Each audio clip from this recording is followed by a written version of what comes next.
I said to her is, I'll marry you. And she smiled, and that was it. And was it that easy in your days? Right. So she made it easier. What we're finding is that many people have gone into marriage, and the individual is more important than the institution of marriage. It's become very easy to walk away from marriage because there's no commitment.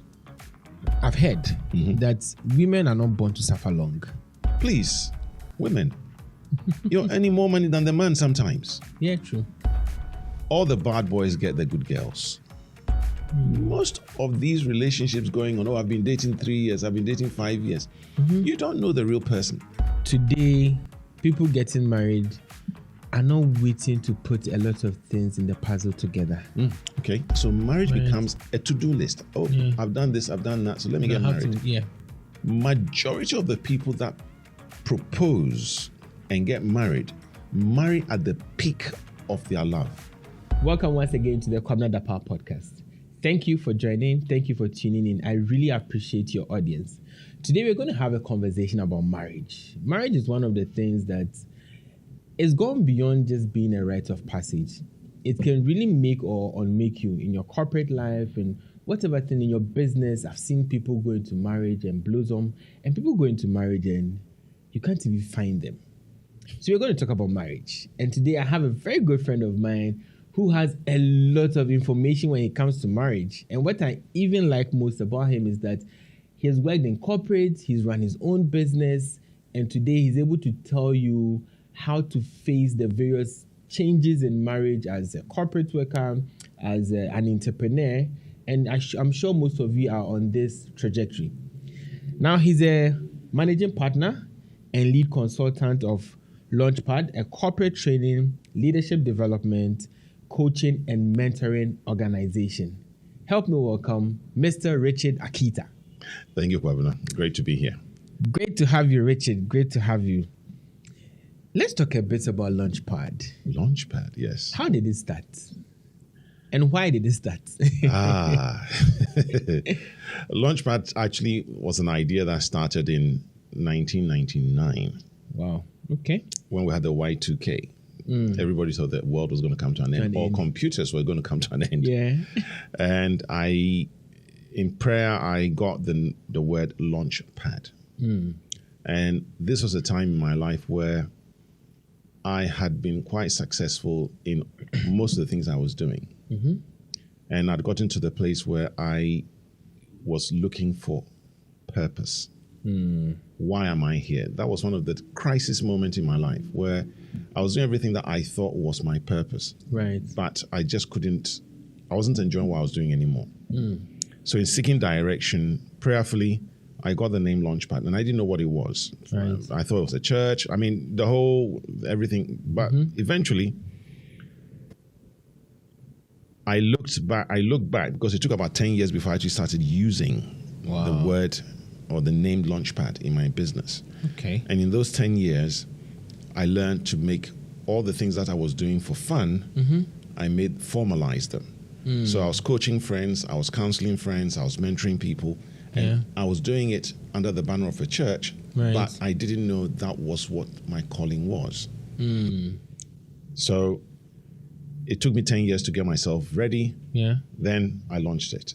So that's how Launchpad came about. Wow. So you had a name? Yes. 10 years after, before you started operationalizing it. That's right. Interesting. You should be a very patient man. Patience with the frustration are not good friends.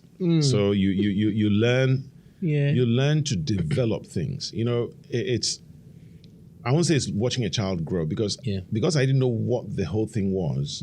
I had to stay obedient in prayer. Yeah. And in everything I do, one of the key things I have found, my faith has helped me. So because I didn't know where I was going, it was just waiting. Okay, fine. And sometimes it seems like God gives you one piece of the puzzle at a time.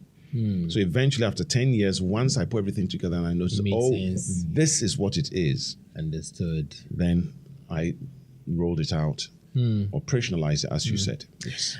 I like what you said about getting pieces of the puzzle, Yes. and then finally putting them together. Mm-hmm. It brings me to marriage.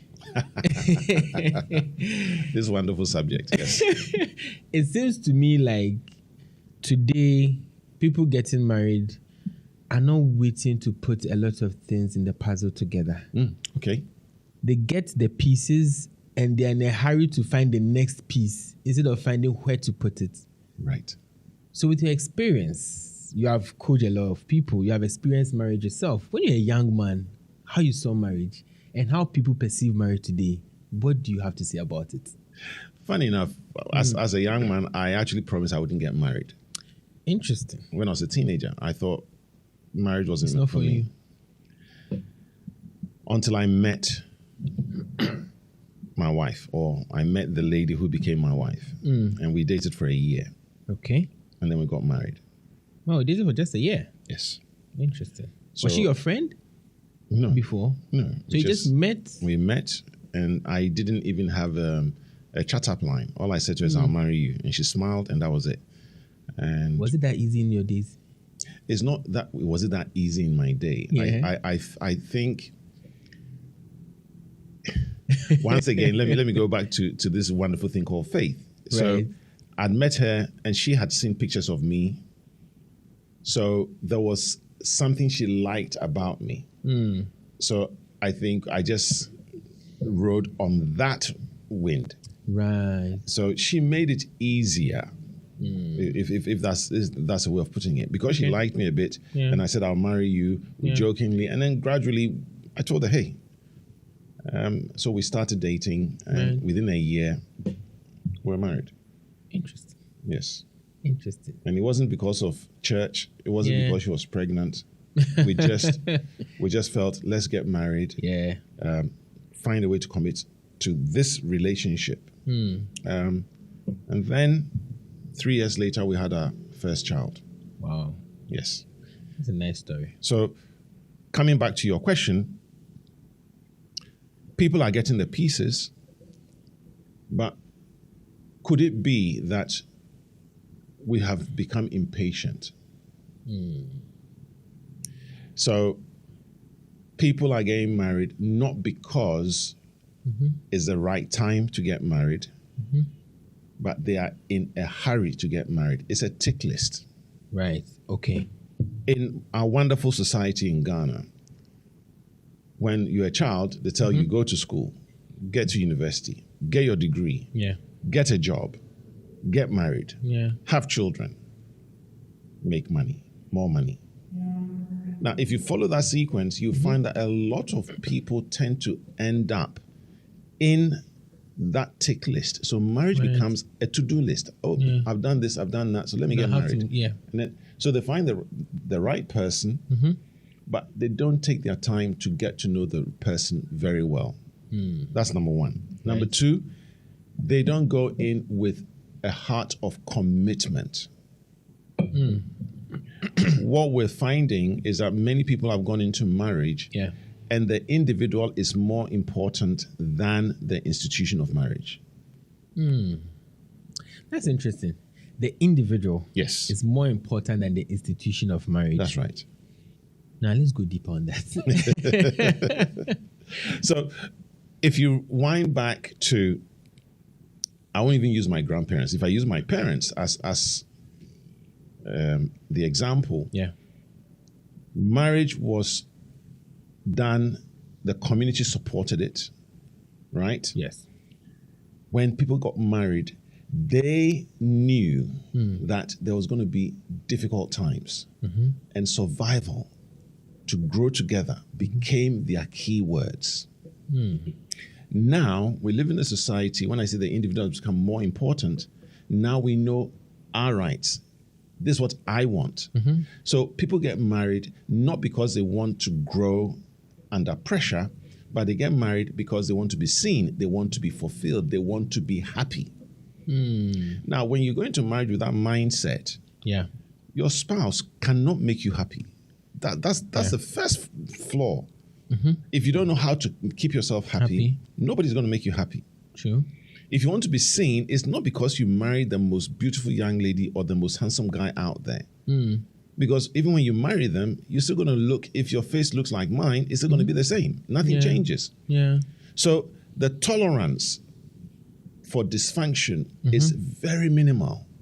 So eventually they get married and then they notice, oh, I don't like this about them. I don't like this about them. Right. And eventually they think, well, let me get divorced or let's go our separate ways. Whilst I respect and admire the laws of the land, sometimes it's become very easy to walk away from marriage because there's no commitment. Understood. And that also doesn't help. So that's why I said the individual has become more important than the institution of marriage. Yeah. Because it's all about what I want. And if I don't get what I want, then that's it. I walk away. Yeah. So people have become more individualistic. Yes. So on that tangent, right? People becoming more individualistic, people want to become prosperous. And for a man, I think sometimes we feel like if I make enough money, she'll love me enough. If I'm able to provide, if I'm able to make her happy, then it means she'll love me enough. When you met her and you had nothing, did she love you? So there is this thing that I've heard that women are not born to suffer long.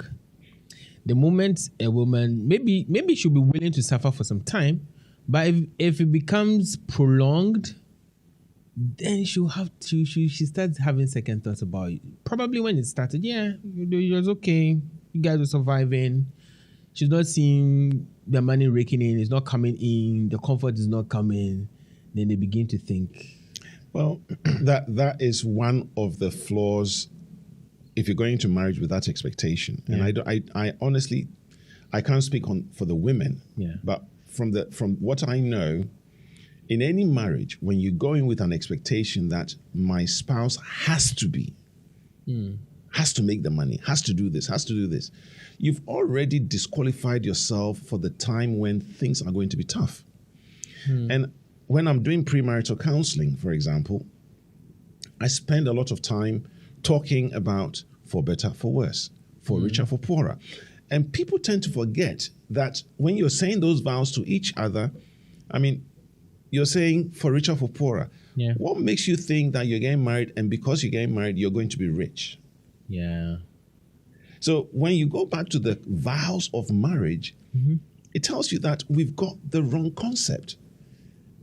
And maybe it hasn't helped because when we look at some of our parents today, who a woman may suffer in silence for 30 years. And I've heard this thing where the man goes out there sadly and he's misbehaving and the woman is at home and she's supposed to be there. In my parents' era, they stayed. They stayed. Right? Yes. Not that they didn't have a choice. They had a choice. They could walk away.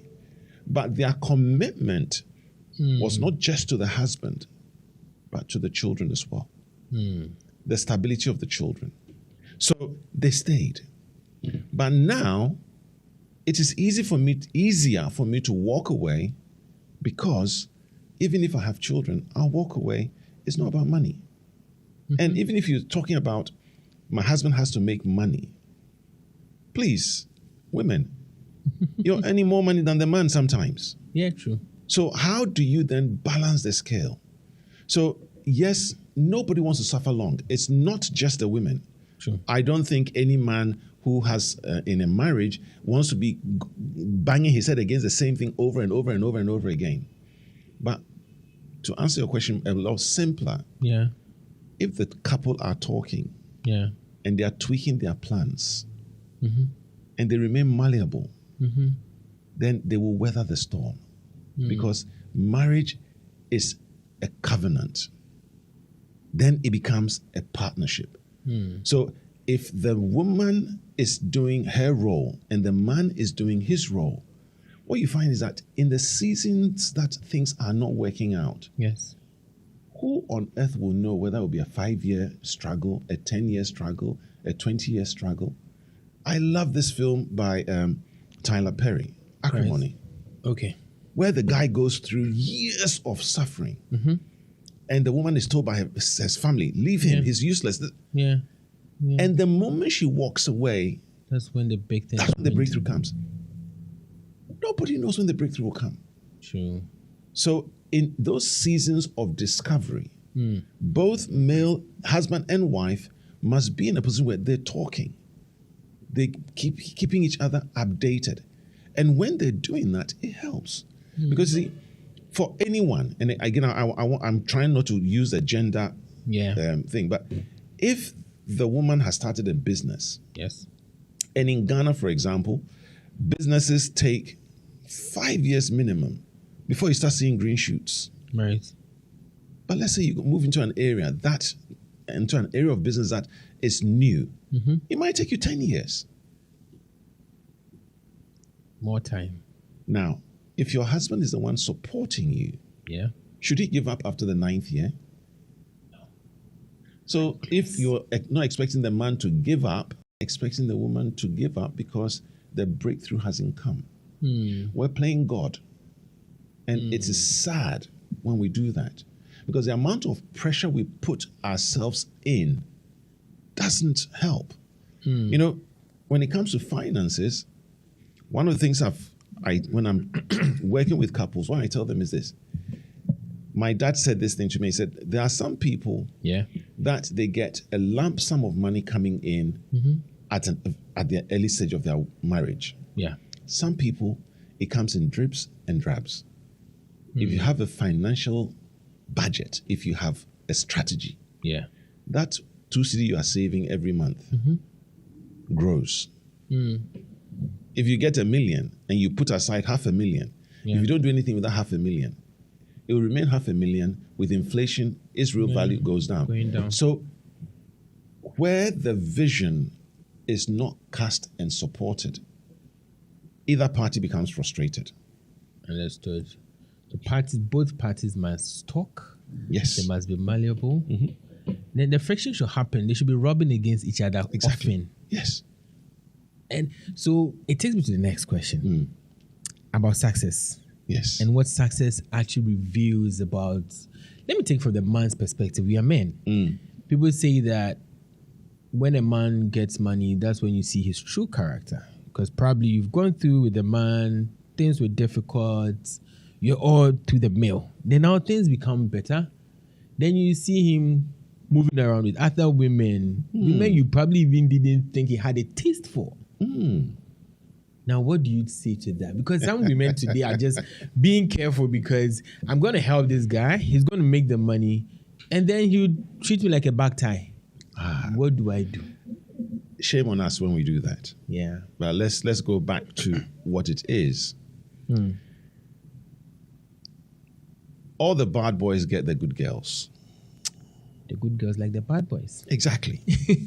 They want the person, I use the word bad boys, the one who is exciting, he's doing all the things that's making her heart flutter and all those sort of things.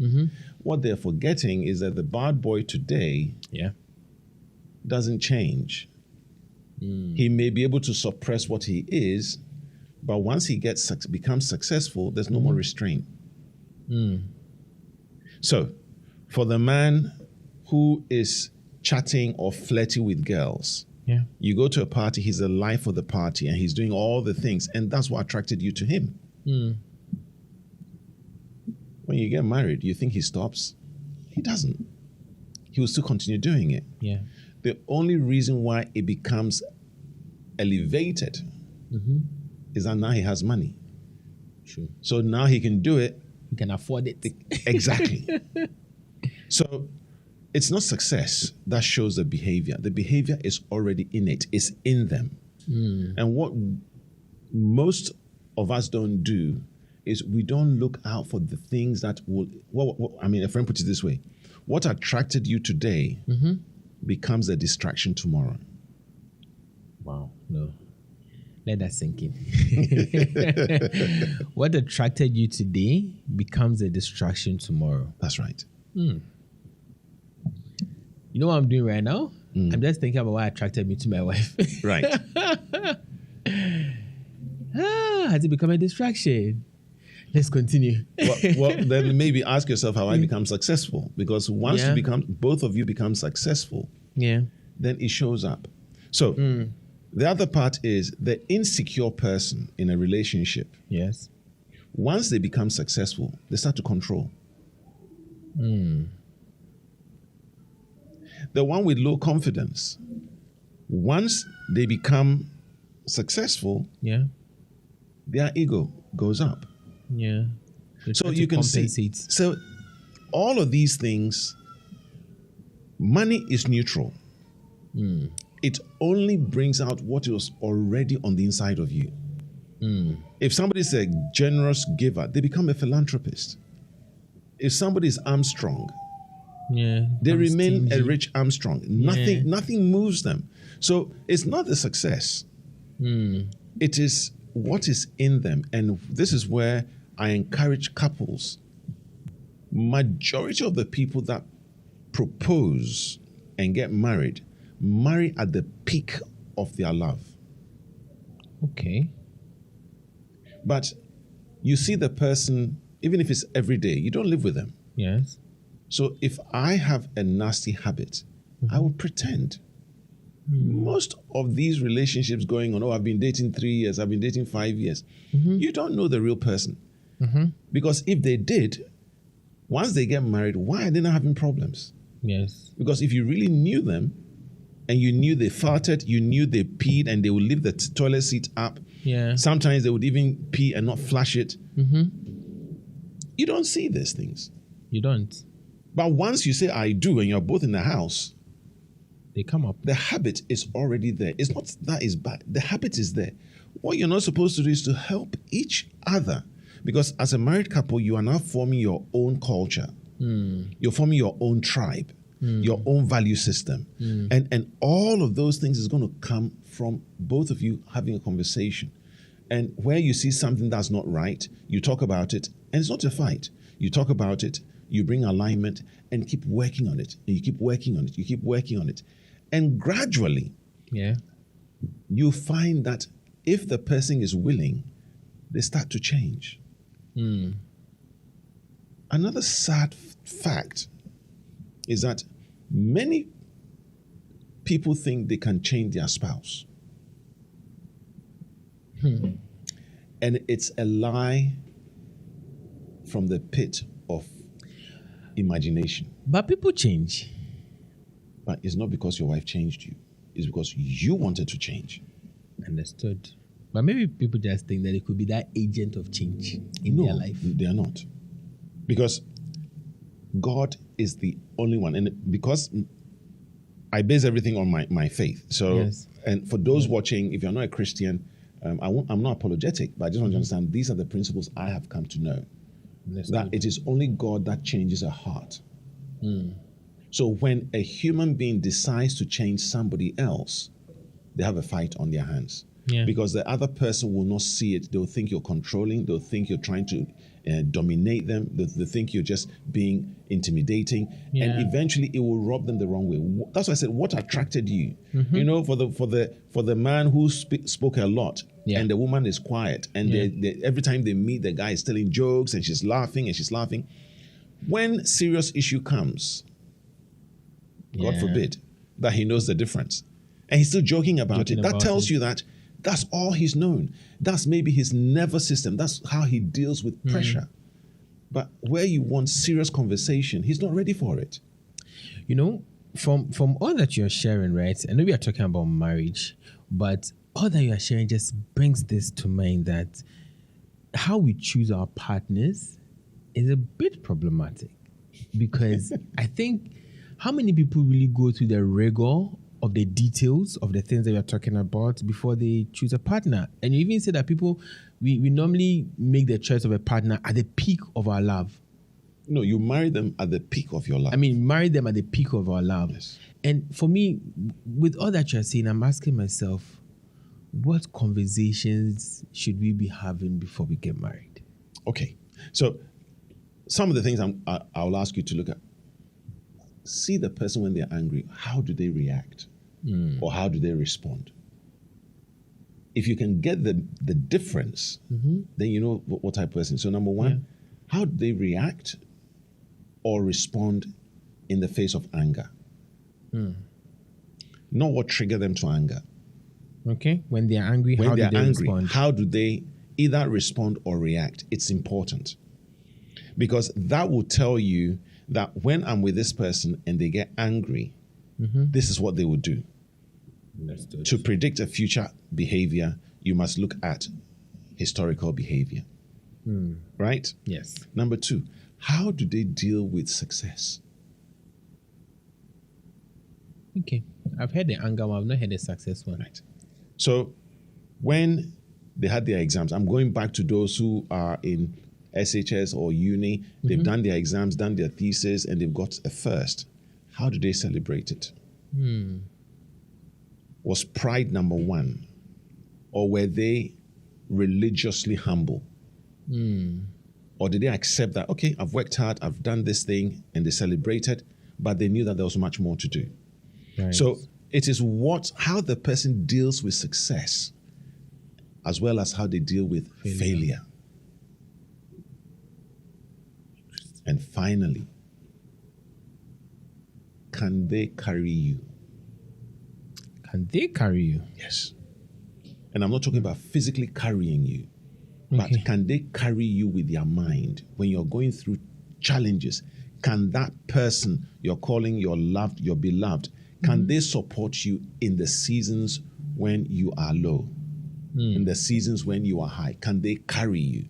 And if they can carry you, then they can marry you. If they can carry you, then they can marry you. Yes.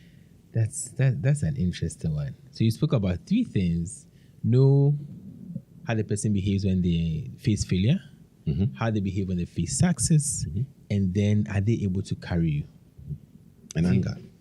And anger. Yes. And anger. So those are four things. Now let's go into marriage again. I don't know if it's because of social media or publicity. Right. Why are we hearing of failed marriages so often than we used to as well? We're hearing a lot because people are more prone to talk about their lives on social media. And it's neither good nor bad. If you don't know who you are, then you follow the crowd. Sadly, it appears that we're becoming more consumers than leaders. So we're listening to what somebody's saying on social media, and then we apply it to ourselves. And it is not everything that somebody will say on social media that would work for you. Yeah. I mean, I have social media handles, and sometimes when I'm going through there, when I make a mistake of liking something, then I know the algorithm is just going to give me more of those things. Content, yeah. So if you go in and you go on marriage and you look for marriages that are toxic, what you're going to find is it will just give you more of that. Garbage in, Garbage out. exactly. So the more we focus on these things, the more they become embedded in us. And then the one that we claim to love becomes the object of trial because they do not know what is feeding your quest for them to change. So social media hasn't helped. We are also not prepared to go through what I call the growth pressure. The growth pressure. Yes. Because when you put a seed in the ground, it has to come out to the sunlight. That's when you see the blade. Yes. The pressure it goes through to push that blade through the soil, when you look, you find out the soil would normally have a crack in it. Yes. Whenever you have a problem, can you both stay long enough at that problem, talk long enough about it, strategize about it, try the strategies, change it as it needs be, and allow the truth to come out, the solution to come out? Let me give you this wonderful in Ghana we say nonfa. The reason why a wedding cake is presented to a couple is that that's the first object of resistance to them. And what they tend to do is the couple will have somebody, normally a woman who's been married for a long, who has a good history, to be the third person to help them to cut the cake. The cake is the object. The knife goes through, but it hasn't cut it. The two hands with the third hand on top pushes the knives down and it cuts through the cake. Right. That's the first. Once the cake is cut, the couple then either hold hands and cut a slice out of it and feed each other. So in marriage, if you see your marriage like a wedding cake, then the objective is to find a mentor, find someone that can speak into both of you, so that somebody who's objective, not your parents, somebody who can speak into your marriage when you're having problems. Because every problem that comes your way has a solution. Sometimes you may not know it, but you need somebody who's walked down that road to help you know it. And once they do, you can then enjoy the sweetness of that problem. So marriages need support all the time. But where do we get this thing that, like, when you're married, it's just about you and your spouse, like you and your spouse against the world, you know? Yeah. It's you and your spouse against the world. Try it and see. 5-10 years, and you're telling you are divorcing the person, because we do not. That's why I said marriage is a community-supported marriages. Right? Yeah. If the adage, it takes a husband and a wife to have a child, but it takes a village to raise that child. Which means that there were other people. And when I look back at my parents, for example, they had friends and they would meet on what looked like every week, but they used to meet on a regular basis with their married friends, and you'd be hearing them talking, laughing, and every so often you might even hear them arguing up there, right? And they are dealing with stuff where there's misunderstanding. But because there is that camaraderie, the friendship and everything else, if I am misbehaving and we are together, you can say, no, Richard, that's not right. And then it's not counseling, it's friends talking to each other. And it helps. But this isolation means that a lot of marriages, when they're going under stress, they've got no outlet. So the only one they can vent on is the one that they claim to love. They vent on that person, the person then hits back, and you think, no, she's being rebellious. Because as a Christian, she's supposed to submit and respect.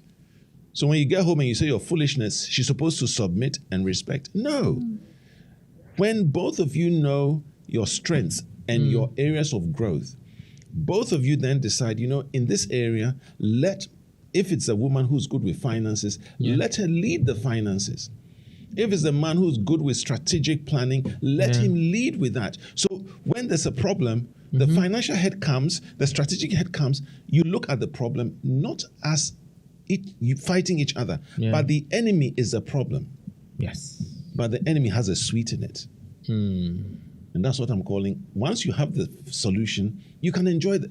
So if you look at every problem, I know I'm making it a bit light, but if you look at every problem like a wedding cake, there's some sweetness in it. Then you will then find somebody to help you to cut it. And once you cut it, it's solved. And then now you work on each other. You help each other. I know we've spoken about change, but if my wife keeps helping me, if I keep making mistakes, let's say, for example, when we first got married,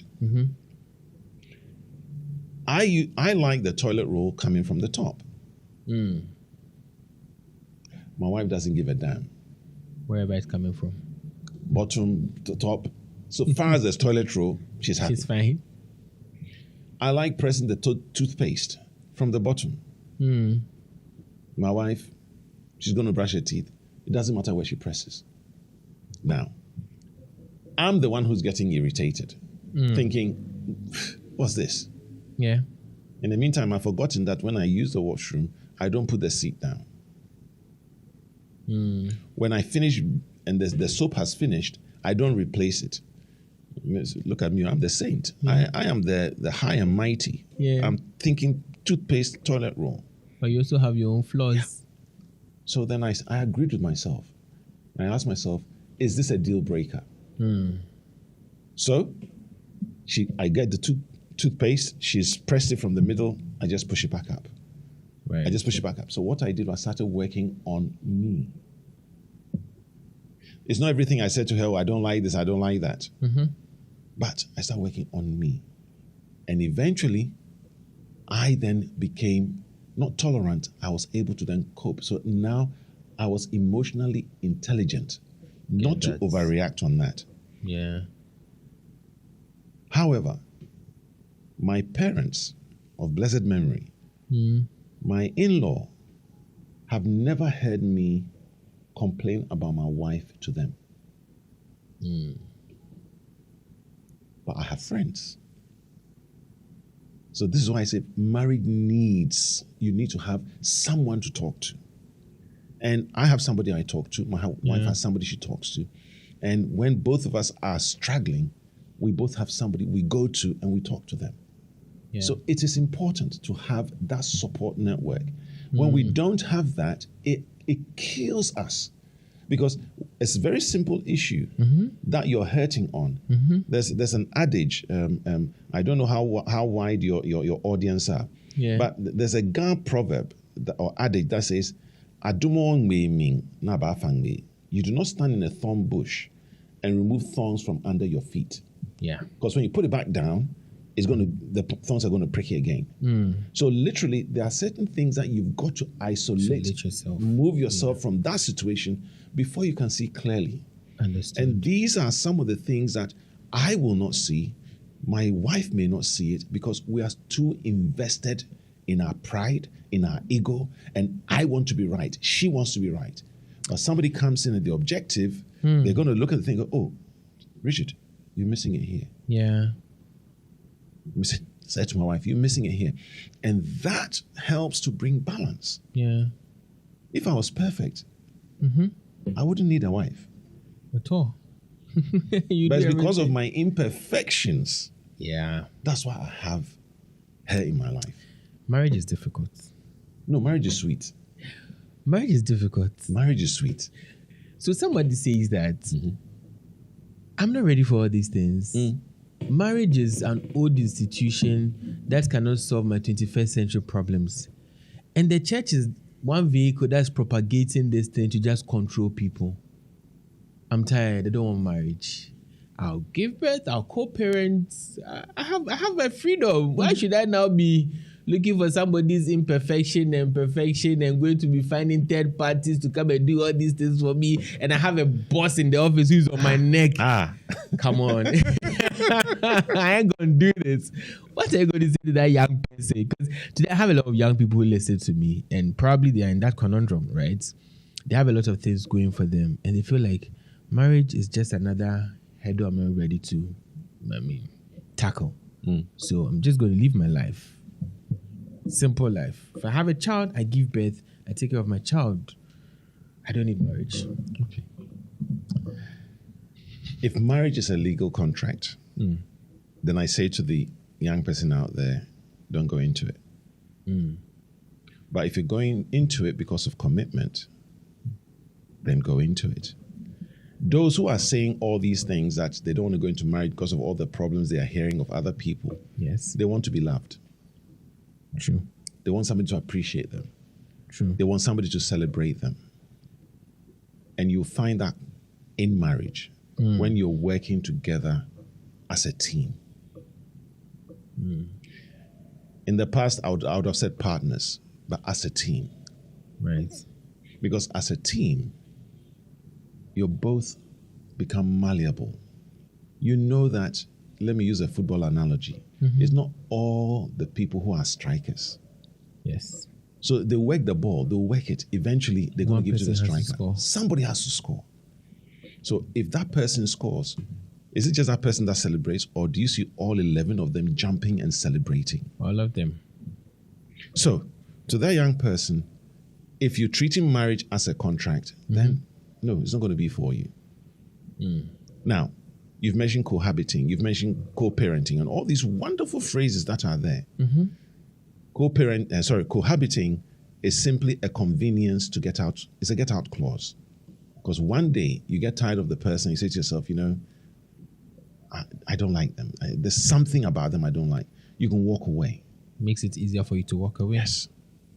But once you commit to somebody, what you say is, okay, fine, let me fight for this thing that I believe in. After all, I'm not simplifying it, but even if we go to the days when we failed in our exams, didn't we double the efforts to pass? Yes. So when you fail in something in your marriage, double the effort. You double the effort. And you keep working on you. Remember, I said this earlier, that the individual has become more important than the institution. And that causes problem. You're talking about the church using it as a way to control people. And that I disagree. The church is not using marriage as a way to control people. In actual fact, when you look at what the church is doing, the church is providing premarital counseling. Right. They're providing postmarital counseling. And this is where maybe they won't like what I'll say. People are prepared to spend 100,000, 200,000, 300,000, some as crazy as 1 million cedis on a one-day event. But they will not spend money on premarital counseling. They want it for free.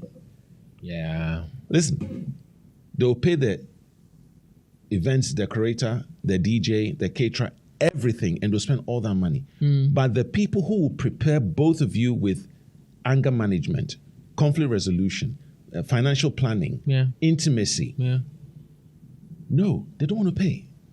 So when you now have a problem, and again, it breaks my heart, but when people have a problem and they call me, I tell them, I charge for my service. And you know what? The moment I say I charge, they say, oh, okay. Because they don't want to pay, they are expecting it to be free. And everything that is free, people do not respect it. And that is why the church is struggling. Because the pastors are doing everything they can. By the way, it's not all pastors that are counselors, but they will do what they can to help you navigate the challenges you're having. But we're not prepared to listen. There are people who come and sit in front of me. Yes, they pay me to, but by the time they start talking, they have already made up their mind and walking away.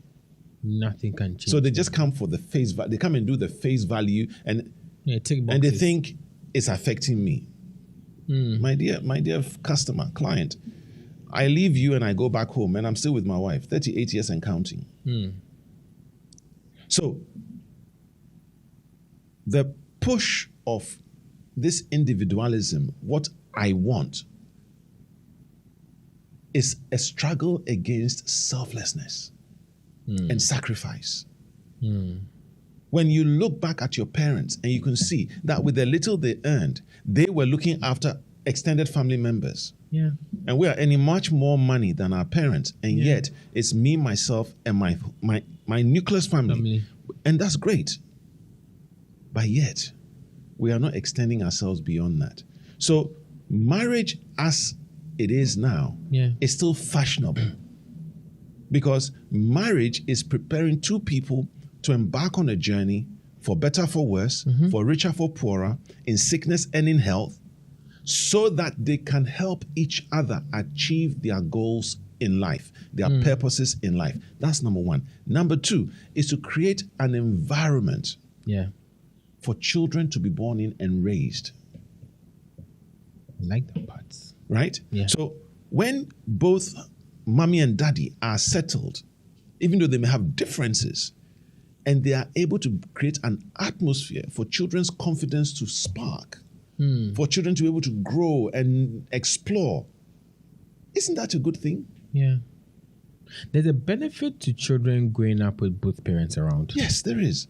There is, because they get to see the template. They get to see the male action or the father's action. They get to see the mother's action, and it helps them to bring balance. Unfortunately, there are some people who don't have that. True. And I say to those people, find someone within your community who can be a father figure to your children if the man has gone away.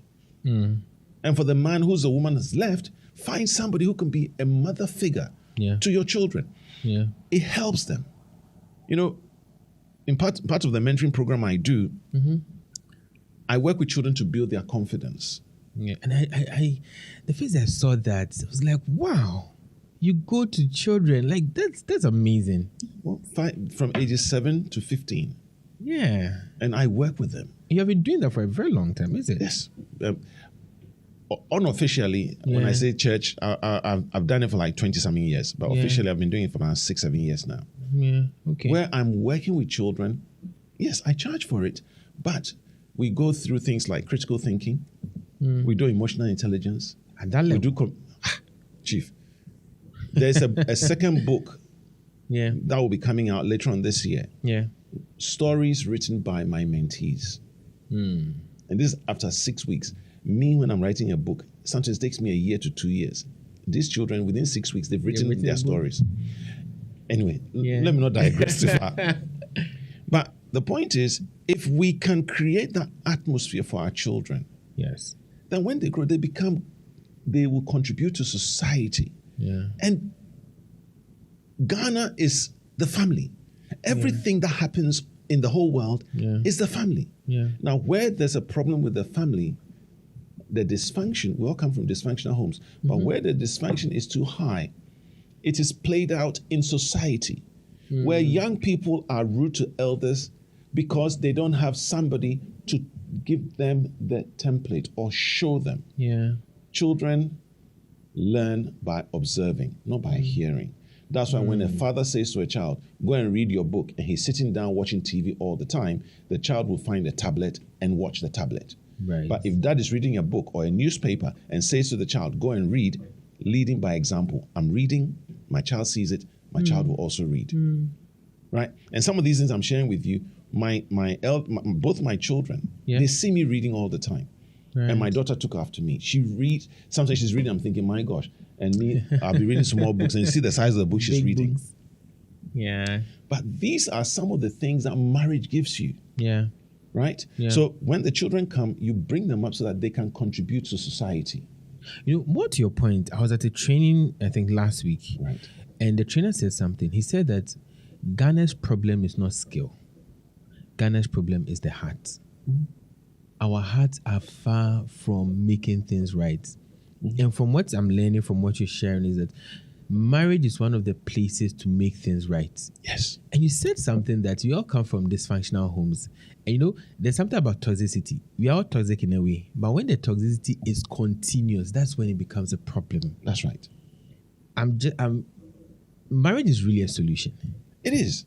You see, but then let me bring it down to another level. Yeah. We have disrespected marriage so much so that we're expecting the school teacher to raise our children. We're expecting the house help to raise our children. For some communities, we're expecting social services to raise our children because the parents have been so disempowered, so disrespected.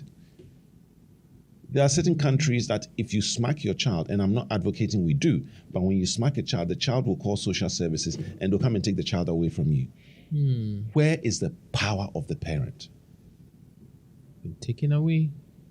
So we've managed to break down that institution. Yeah. So today, when we say that marriage is not working, let's look at what we've done to marriage. And anytime a couple goes through a divorce, there's always a casualty. There is. Because the couple themselves will grieve over the loss of that marriage. And grief is not a healthy thing when it comes to marriage because they turn it to hate.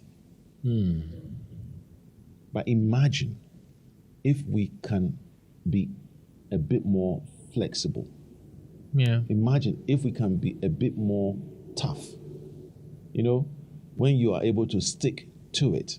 A friend once said, stick to itiveness. If you are able to stick to it, work at it, be encouraging, be the one who's helping, allow yourself to learn. Yes. And if you look at every challenge you have in your marriage as a growth opportunity, Yes.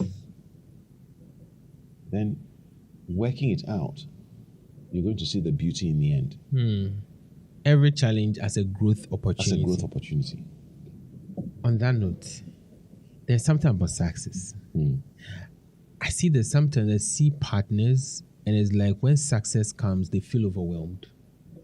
It's like they didn't think they were at it. Right. It's like they didn't think it would work out, and now it works out, and they find themselves clueless, and sometimes they begin to dabble in things that they shouldn't have been doing in the first place.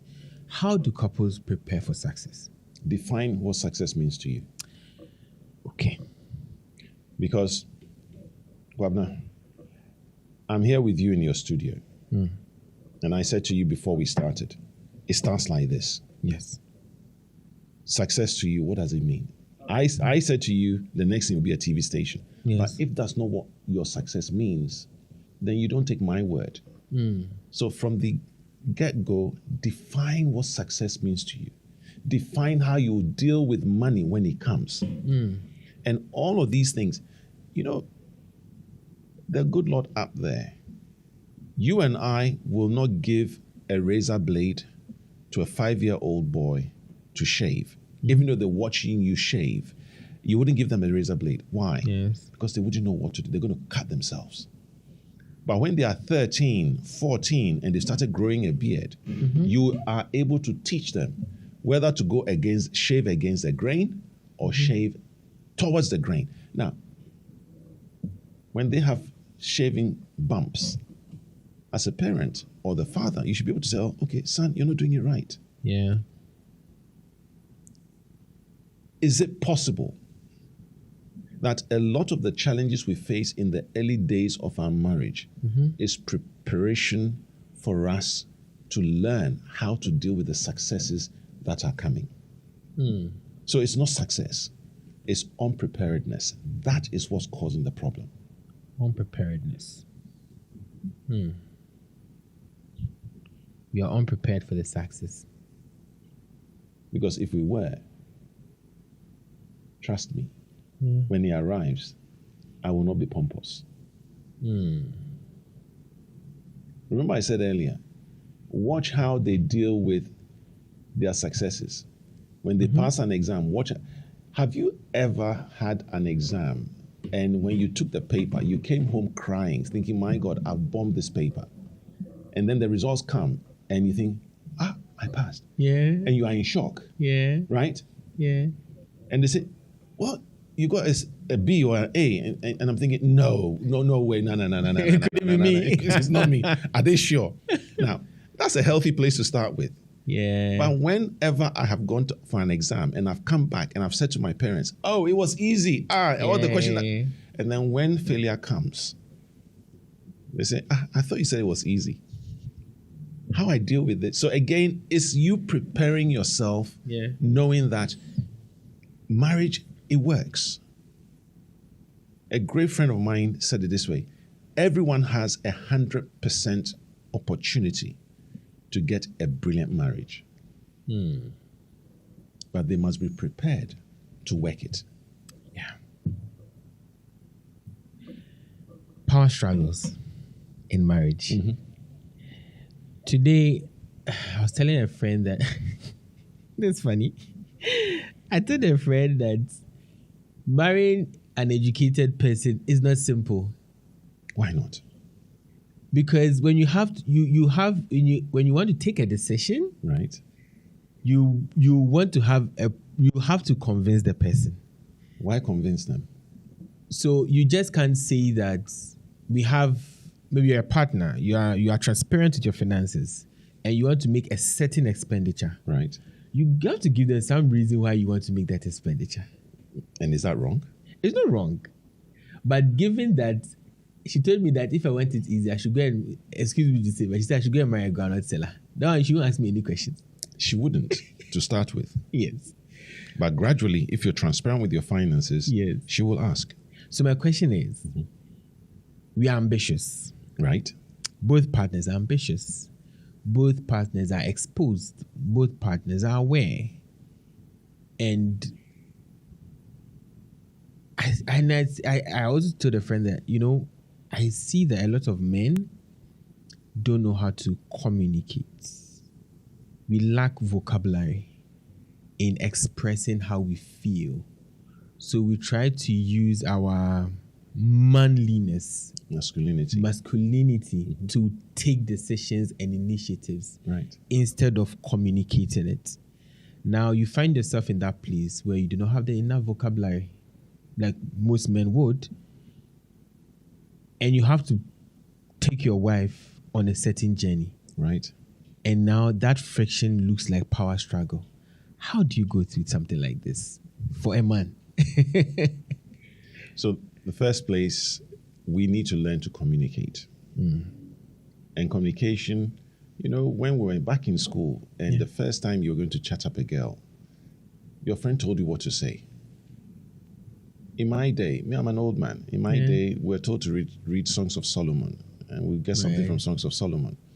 But somebody who's been there and chatted up a girl and got the girl tells you, Charlie, when you go, say this, say that, and you learn. Yeah. Right. Men can talk.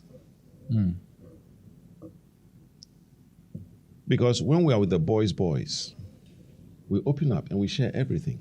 Yeah, true. But if coming back to my wife, I have the premise that once I start talking about this thing, she's going to start questioning me. She's going to start challenging me. Yeah. Then my ego steps in. So that conversation is a non-starter. So it's not, yes, I know women are able to communicate far better than men. But when it comes to things to do with the house, if both of them, from the beginning of their relationship, start talking, in premarital counseling, when we talk about finances, we talk about big ticket items. Okay. How do you decide what you're buying and what level? And I remember speaking to a couple and the lady said, well, I can use the same amount of money to buy little things, and I may end up having like 100 things for a certain amount of money. And my partner can just go to a golf club and just buy one golf club. Yeah. And it'll be more expensive than all the things I have spent. So, big ticket items, you talk about it. And don't talk about it bullying the woman into submission. If from your relationship you notice that the woman is strong in finances, and in fact, even the granite seller, she'll be good at managing money. So if you're going to buy a big ticket item, why not run it by the one who is leading on that front? This is where sometimes I believe we've got it wrong. Bible says the man should lead. There's nothing wrong in a man leading. But leadership, or should I say leading your household or being the head, doesn't necessarily mean we make all the decisions. So there is, I think is the equalitarian leadership, where both husband and wife lead on things. Right. And both of them have agreed. And I use the word lead here because I know this area of strength for my spouse. Right. So let her lead on that. If I knew everything, then I wouldn't need her. But I don't. So what she knows becomes my benefit. And more often than not, our areas of weakness or our growth areas are usually strength areas for our spouse. But this is Richard. You give her the opportunity to lead at her strength. Some people would say that she might feel too much in control and might want to override you. What do you think about that thought or that school of thought? Sometimes when you ask these questions, the only thing I can give you is one of my experiences. Right. And there are times I've gone to my wife and say, hey, sweetheart, I want us to do this. And I lay out the whole thing. And she look at it and she go, rethink of this one. I don't think this is going to work. And then I ask her. In the past, I'll get upset. But now I ask her, okay, why do you think it won't work? And then she'll tell me, she'll give me reasons, and I listen. Then I go back, I research and see if it will work. And I don't come back to prove her wrong. I come back to say, okay, fine. You said A, B, C, D. If we were to do this, do you think it would work? Because if nobody picks at the idea, you can't make it brilliant. Right? So I hear you say that when you are going into such a conversation, you should go in curious and not confrontational. Exactly. Because when you go into that conversation with your spouse and she's saying to you, I don't think this will work, it's got nothing to do with she's leading too much. At the end of the day, when success comes, is it coming for just one or both? For both. Going back to your earlier question, if I do everything and I am successful, then I rub it in her face and tell her, well, you did nothing. Yeah. And that is why when I now have the money, I'll go out and do all the foolishness that I want to do because I don't see her contributing to my success. So I think men should move from that place of thinking, it's my game, it's my show, I have to prove it, in marriage, to saying that it's for us, it's an institution, we are committed to this. It's our game. We are the team. We work together. Right. We cry together. We laugh together. We push through together. We argue together. But the whole point is, when they say us against them, now you're looking at the world and saying, this is where we're going, and we're going to fight to get there. And when you do that, it brings, because you have that understanding, you're not challenging who knows what or who's done what. Understood. Because you want to get there, and both of you, two are always better than one. Matthew 18 verses 19, I think. Yeah, Matthew 18, 19 says, if two shall agree and pray touching anything on earth, concerning anything. Yeah. The word is anything. Thank you. If two shall agree and pray concerning anything, then my Father in heaven will hear them and answer them. Yeah. But this anything, even the Bible doesn't say it, let me just put this there. Yes. This anything would also mean you understand what God wants for you.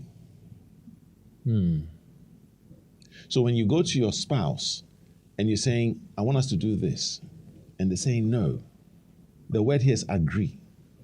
When you are in disagreement, it will never work, and you become frustrated, and you think your wife is the witch in the house or your husband is the wizard in the house. No, you did not agree. First, you have to agree. Once you can agree, and to agree on something, my voice has to be heard. Her voice has to be heard. It's not a theocracy. It's not dictatorship. Yeah. So if we both want to enjoy the marriage, both our voices, our views, our viewpoints must be heard. And once it's heard, it is then easier for us to say, when we fail, we fail. It's not he failed, she failed, we failed. And that's one of the most beautiful things. In my life, when things were not working out, and my wife and I looked, and then we said, oh, gosh, I've missed it. She said, no, we've missed it. So now the next statement my wife said to me is, how do we fix this? Language. That's interesting. Even your I think when you enter marriage, your language has to change. Yes. Because from what I have said, I see that consistency in the language, the we, and as you speak, I could hear vulnerability. Very much. And growth. Yes. Because you said something like, erstwhile, you would have been angry, but now you listen to her. So there's growth. Yes. And we can all grow. We can. We can become better. You see, I keep mentioning the number of how many years I've been married. Yeah. But I'll tell you, the first 15, 20 years of my marriage were not smooth because I was still learning. And so was my wife. And then you get to a place where you understand that all this thing we're fighting each other for is actually the two of us coming together, agreeing and pursuing. And that is what marriage, to me, coming together as a team, set your boundaries, right, and then go for it. Review, go for it. review, go for it. And every time you do that, you're learning and you're growing.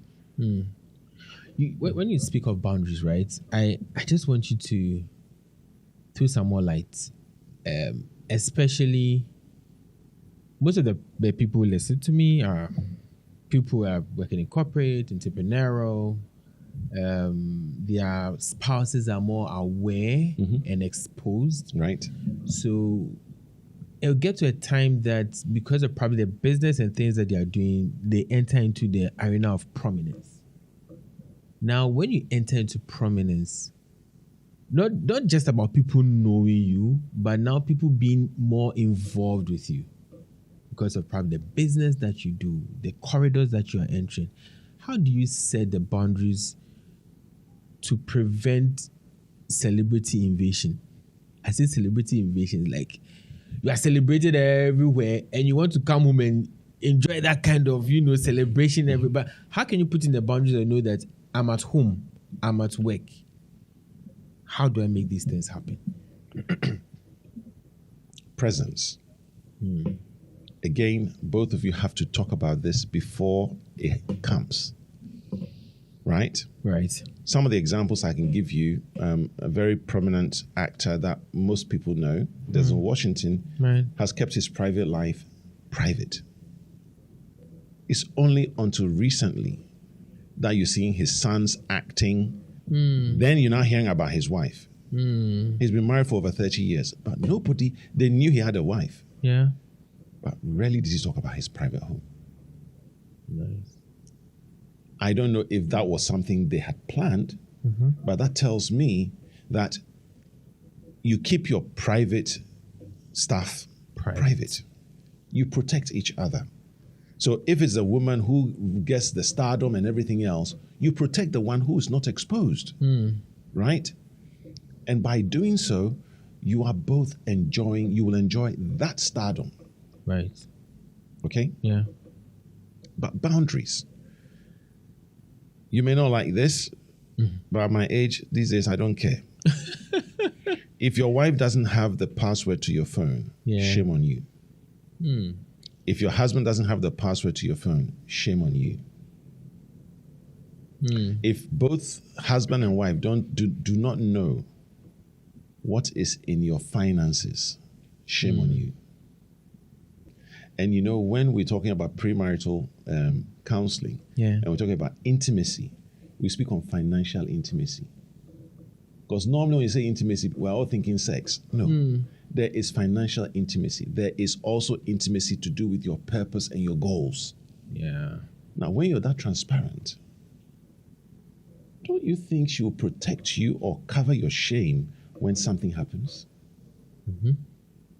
Now, when she has access to your phone, you have access to her phone, and that young boy who is younger than you, more hinged than you, more handsome than you, is giving her vibes because you failed to tell her how pretty she is. And she's getting excited. She's sitting there in the corner looking at her phone, smiling. And you say to her, what are you doing? You say, oh, nothing, just talking to my girlfriends. And it's not the girlfriend she's talking to. You know somebody is hitting on your woman.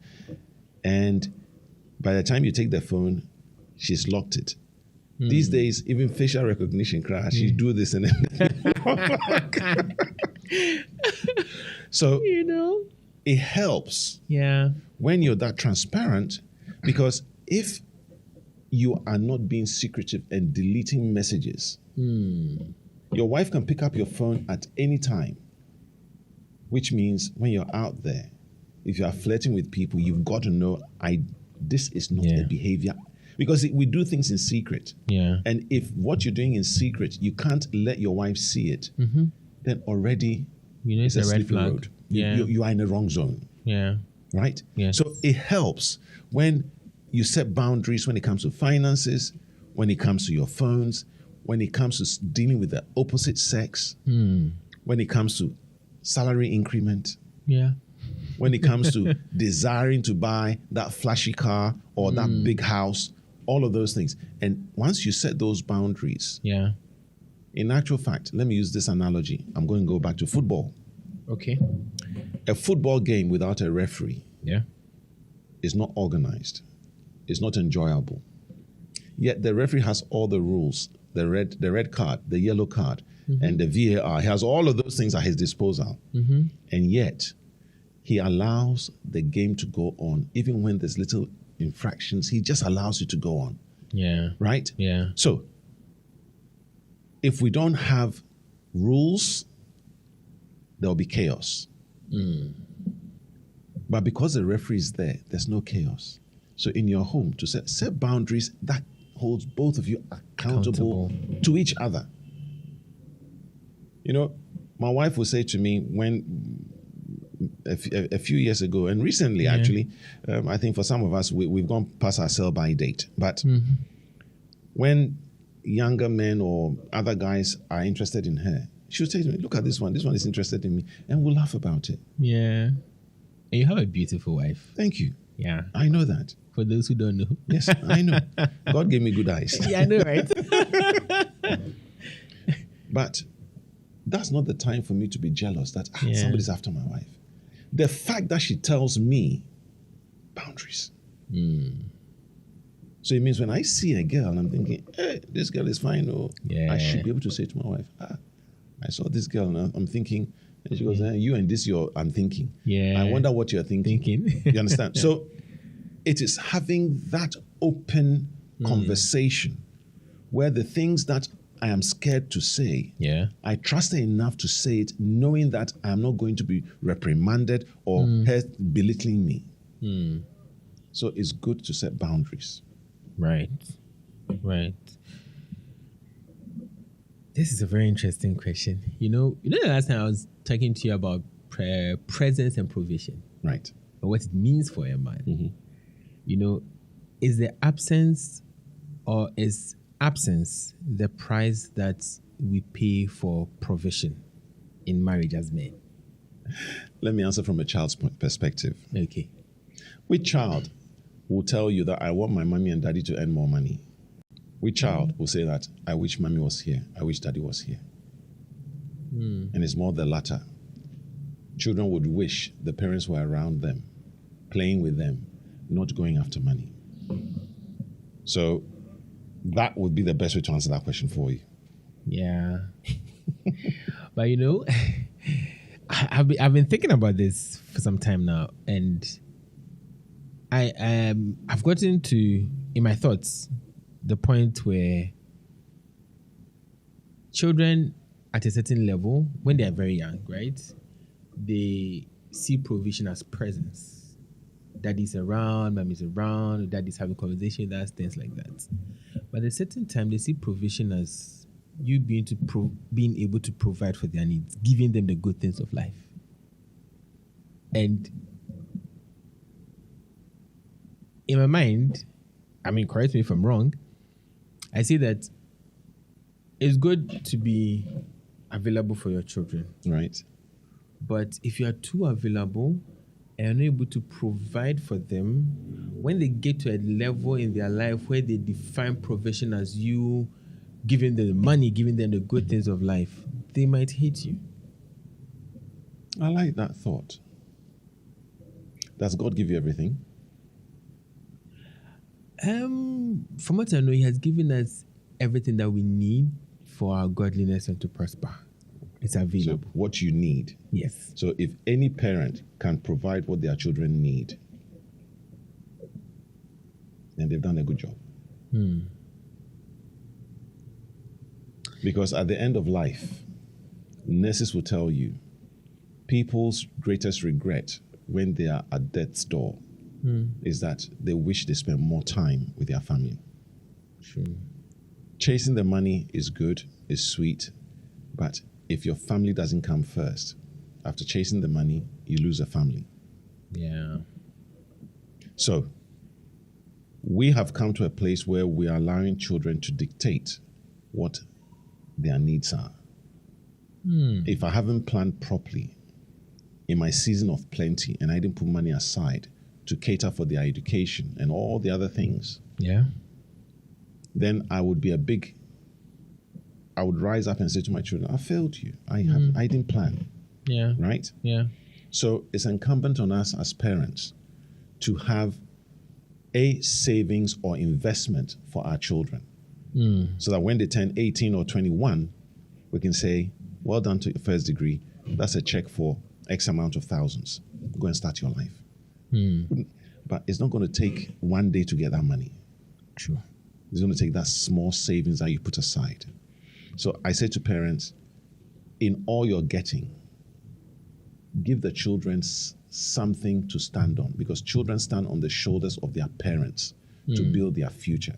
And if as parents we can do this, even if you say at the age of 21, my child will get maybe, I don't want to mention that number because sometimes it ties people in. Yeah.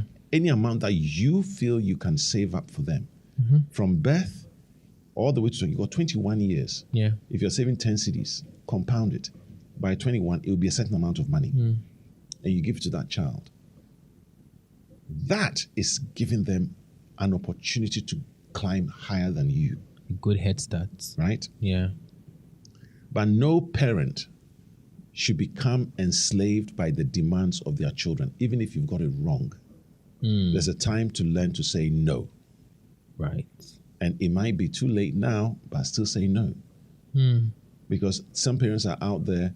I heard the saddest story I've heard so far is there's a school where children in their party bags, they put iPads and iPhones. So when it comes to a birthday for the child, the parents have to go to the bank and borrow money to keep up appearances. Yeah. What are you teaching that child? Definitely living beyond your means, Exactly. living to please people. And then when they get to that age where they can't get what you've given unto them, they will then turn to other means to get the money, or they become extremely disrespectful to you. This is where the hatred comes in, because you have given them, you've made life too easy. What made you successful was because you didn't have everything, so you went after all of it. True. So teach your child to delay gratification. True. Teach them. I say to parents, get the children to do chores at home. That is the beginning. For them looking after where they live. It gives them responsibility. It gives them a sense of pride when they see that they've cleaned, they've cooked, they've washed the bathroom, they've done all those things. Yeah. They've washed the cars. These are little habits that eventually, when they now get into corporate, they are able to translate that habit into a corporate habit.